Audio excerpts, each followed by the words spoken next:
One very strong sign for being in a exclusively tribal mindset is a strong need to convert other people.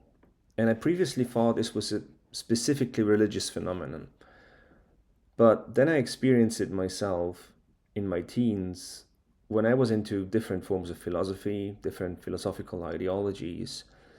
I could clearly witness myself how I had an inherent interest, not just making a point, but I had an inherent interest of making people share the same frames as I do and look at things the way that I do. And if it was not fulfilled, it was very frustrating. It was not just neutral. It was not, oh, okay, you don't see the world the way I do. It's just different. That's fine. But it came with a sense of frustration.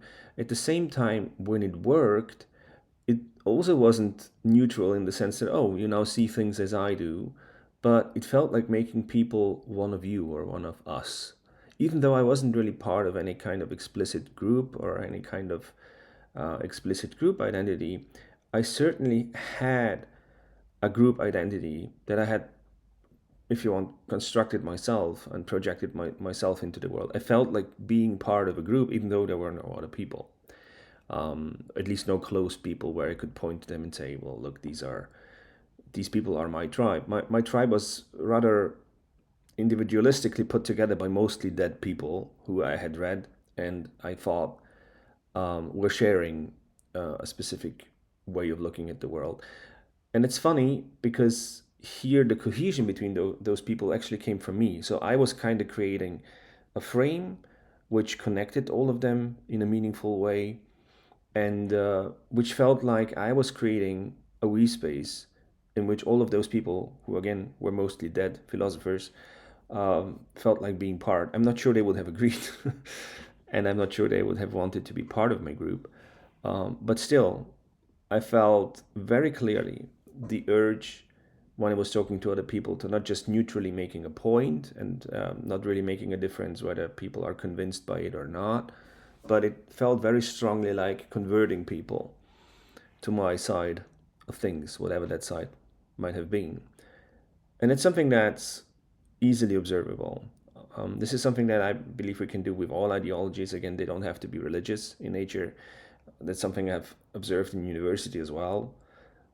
People treat idea systems not just as something that informs you and gives you a way of understanding of how the world works, but idea systems are there to bring and bind people together.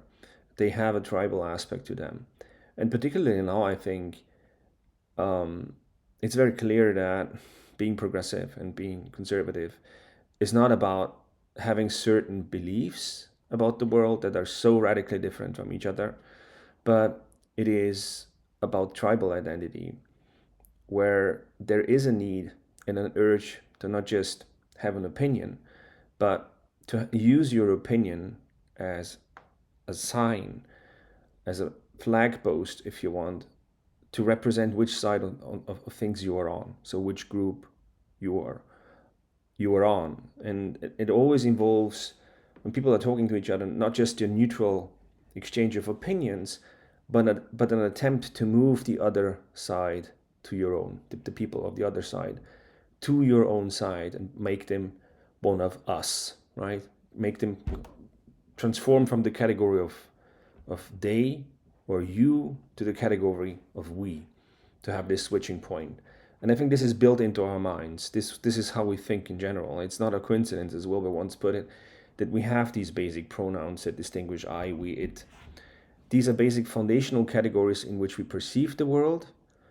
It's not very clear how this functions in detail, why human beings are capable of thinking in terms of we, but we do.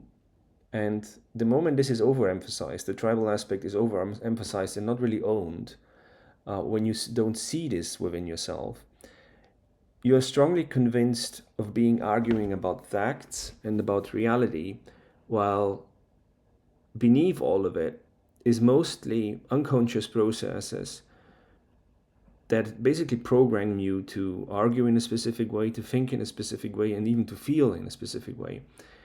and drive you in certain directions over which you don't have much agency, as long as you've not owned them, you've not really made them conscious, and you have not really distanced yourself from them. So, for example, for me, the learning experience was, first of all, to just notice the urge to convert other people, to see that it's there, and not immediately jump to making my points and making my arguments, because this was the inherent drive. The inherent drive was, oh, let's make more arguments, let's make better arguments, and then everything will be fine. And this changed significantly for me when I switched my focus from my arguments to, hey, what am I doing here? What's happening with me? And where does this emotion and this urge come from to make good points? What's the point of making good points?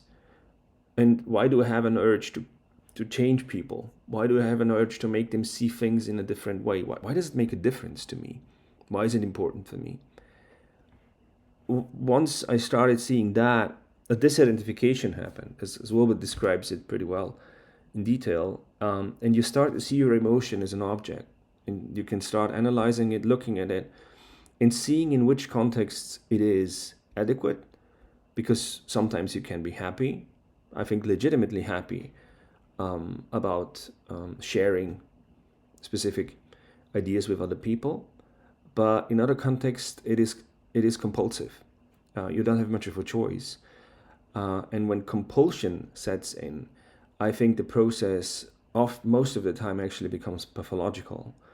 It is not, then it's not just a real exchange of opinions anymore, and particularly it's not a mutual learning process anymore.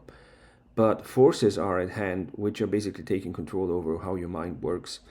While you think that you're making good points, and while you think that you have learned something and you have developed by learning new and new and new arguments against the other side, you've basically applied a very, very basic script. You have always remained within the confines of a control structure that you're not even aware of.